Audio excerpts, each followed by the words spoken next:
Konnichiwa minasan, welcome again with Mr. K di sini. Spoiler detail udah rilis nih. Ya, sebelum Mr. K bahas chapter 1146 alias spoiler fullnya ya, Mr. K ada satu informasi yang gak kalah penting, yaitu Redon atau orang yang biasa bikin full spoiler di hari Kamis mulai ngerubah atau bahkan berhenti bikin spoiler versi detail kayak yang biasa kita baca. Jadi bisa dibilang mulai chapter ini ya, Redon gak akan bikin full summary lagi kayak biasanya. Bukan karena sakit ya, tapi karena doi lagi urusan lain di real life-nya. So, mulai sekarang dia cuma bakal share sedikit detail penting doang. Kita doain aja semoga dia bisa balik nulis full summary lagi suatu saat nanti, atau ya bakal ada nama lain yang muncul ngasih spoiler versi lengkapnya. Karena kita tahu kan orang yang suka ngasih spoiler tuh gak hanya Redon doang. Tapi overall kita harus berterima kasih sama Redon karena udah selama ini selalu ngasih detail-detail spoiler yang sangat kita nantikan. So, tanpa banyak cicit gak jelas, monggo enjoy ke kontennya nge. Let's go.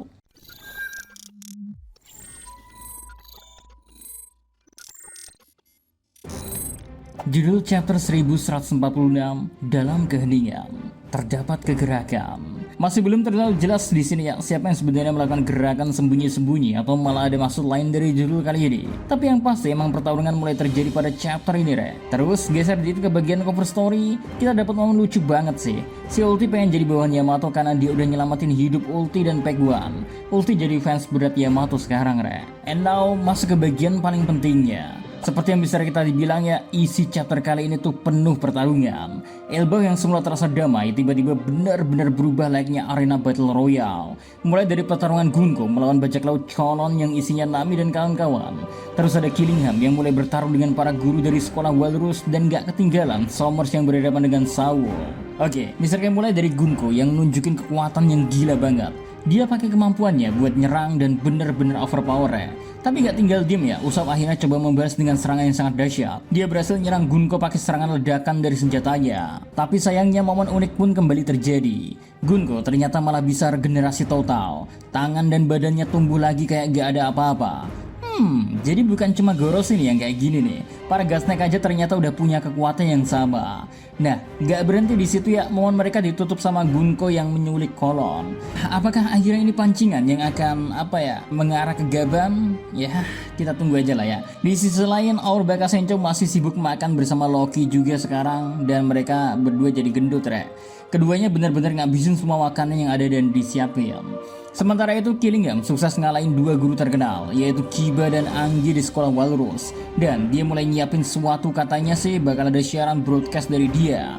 Menarik, apakah akan seperti di Pulau ya? Lalu Summer juga di sisi lainnya berhasil ngalahin Saul dan ini bikin merinding sih. Di ending chapternya kita dapat panel double pack yang epic banget. Saul kelihatan terluka parah dan hampir pingsan, Tapi sebelum dia tumbang, dia sempat bisik ke Robin dan Chopper buat ngumpet di dalam rambutnya supaya bisa nyelamatin anak-anak nanti. Kalau menurut kalian sendiri nih, sebenarnya sekarang lebih kuat Robin atau Saul sih? Oh ya, informasi tambahan yang dikasih Redon tuh kayak gini, Nami nyadar kalau Gunko kayaknya bukan dari ras raksasa. Dia bilang pasti dia manusia penyusup. Tapi Gunko dengan tenangnya bilang, aku ini dewa. Nami langsung nyerang, tapi Gunko yang pakai serangan bernama Arrow Edge ngebuat serangan Nami malah berbalik ke dia sendiri.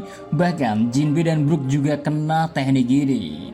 Terus beres dari situ ya, Gunko lanjut berbicara. Dunia seharusnya hancur tiba-tiba tanpa ada yang tahu. Tapi beberapa manusia kayak Clover, Olivia, dan Vegapunk mulai sadar. Mereka kasih peringatan ke semua orang.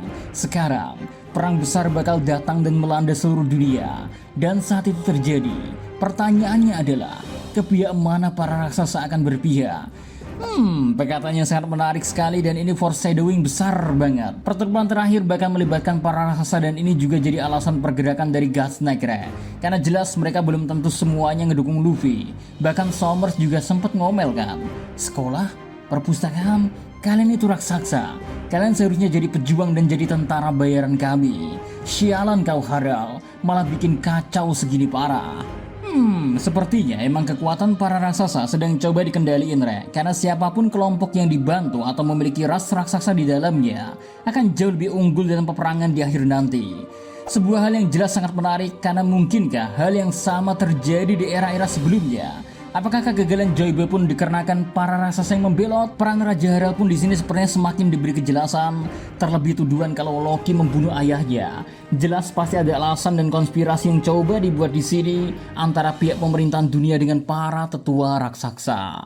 Makin menarik kan ini kejadian yang akan terjadi ke depannya. So itu dia yang bisa Mr. bawain terkait spoilernya ya. So see you next time in the first react. Okay.